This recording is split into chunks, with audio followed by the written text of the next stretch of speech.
Baik teman-teman wartawan sekalian, saya sengaja pagi ini mengadakan sidak terhadap optimalisasi peran posko PPKM yang ada di Kota Palembang.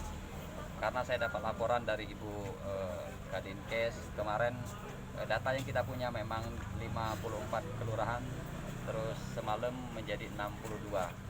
Untuk itu beberapa hal yang kami harapkan, saya sudah koordinasi karena punya grup di tingkat kecamatan.